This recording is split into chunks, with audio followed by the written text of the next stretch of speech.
Welcome back to your channel. तो आज की इस वीडियो में हम करने वाले हैं एमकॉम सेकंड ईयर MCO 5 जो हमारा सब्जेक्ट है उसकी unit number first accounting and overview के बारे में।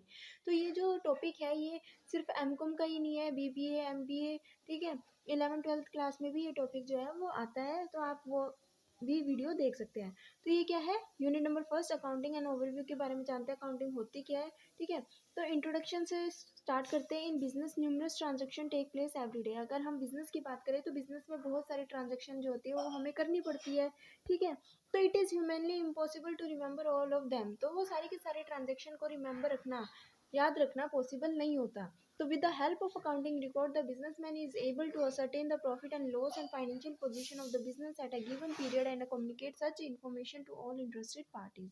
तो क्या होता है ना, एक बिजनेसमैन उन सारी चीज़ों को, उन सारी एंट्रीज को रिकॉर्ड नहीं कर पाता, इसलिए वो क्या करता है, एक रिकॉर्ड बना के रखता है, एक रिकॉर्ड मेंटेन रखता है, ताकि उसको सारी की सारी एंट्रीज को याद ना रखना पड़े और जो एक पर्टिकुलर ईयर में वो ये पता लगा सके कि उसका प्रॉफिट या लॉस कितना हुआ, या फिर उसकी ऑर्गेनाइजेशन की, उसके बिजनेस की फाइनेंशियल पोजीशन क्या है। और साथ ही साथ ये जो है, जो भी इंटरेस्टेड पार्टी है जिसको इसके उस ऑर्गेनाइजेशन के profit and loss, financial position के बारे में जानना है, वो इन सारे अकाउंटिंग रिकॉर्ड्स का यूज़ कर सकता है।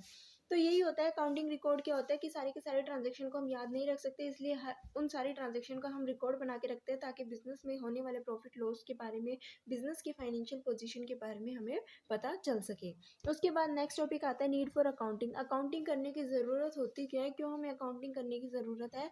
Accounting information is useful for both the management and the outside agencies. यानी कि जो अकाउंटिंग इन्फॉर्मेशन होती है वो मैनेजमेंट के लिए भी यूजफुल होती है और आउटसाइड एजेंसीज के भी लिए यूज़फुल होती है। यानी कि जो भी हमने ऊपर पढ़ा है इंट्रोडक्शन, वो भी हम इसमें लिख सकते हैं कि अकाउंटिंग की रिकॉर्ड हमें प्रॉफिट लॉस जानने के लिए होती है, फाइनेंशियल पोजीशन को पता लगाने के लिए होती है। साथ ही साथ अकाउंटिंग की जो इन्फॉर्मेशन होती है वो मैनेजमेंट के लिए बहुत ज़्यादा इंपॉर्टेंट है, साथ ही साथ उन लोगों के लिए बहुत ज़्यादा इंपॉर्टेंट है जो उस बिज़नेस में किसी ना किसी तरीके से इंटरेस्ट रखते हैं, या फिर कोई भी जो है इंटरेस्टेड पार्टी है जिसका, ठीक है, इंपॉर्टेंट है, ठीक है। उसके बाद आता है management need it for the purpose of planning, controlling and decision making. यानी कि अकाउंटिंग रिकॉर्ड की हमें किस लिए ज़रूरत होती है, प्लानिंग करने के लिए, कंट्रोलिंग करने के लिए, साथ ही साथ डिसीजन मेकिंग, किसी भी चीज़ से रिलेटेड डिसीजन लेने के लिए हमें पता होना चाहिए कि हमारे बिजनेस के अंदर कितना फाइनेंस अवेलेबल है, ठीक है।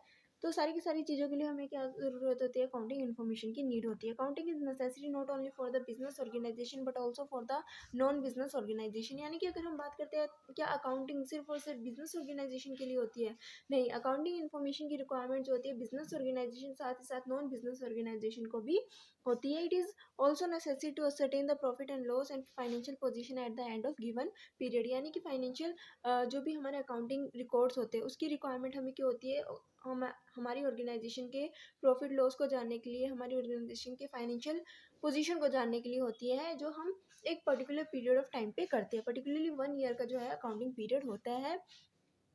तो ये थी आज की वीडियो जिसमें हमने पढ़ा अकाउंटिंग एक ओवरव्यू, अकाउंटिंग के इंट्रोडक्शन के बारे में, साथ ही साथ हमें अकाउंटिंग करने की क्या ज़रूरत होती है। आई होप कि ये वीडियो आपको अच्छे से समझ आ गई होगी। अगर कोई डाउट है तो आप कमेंट सेक्शन में कमेंट करके पूछ सकते हो। Thanks for watching.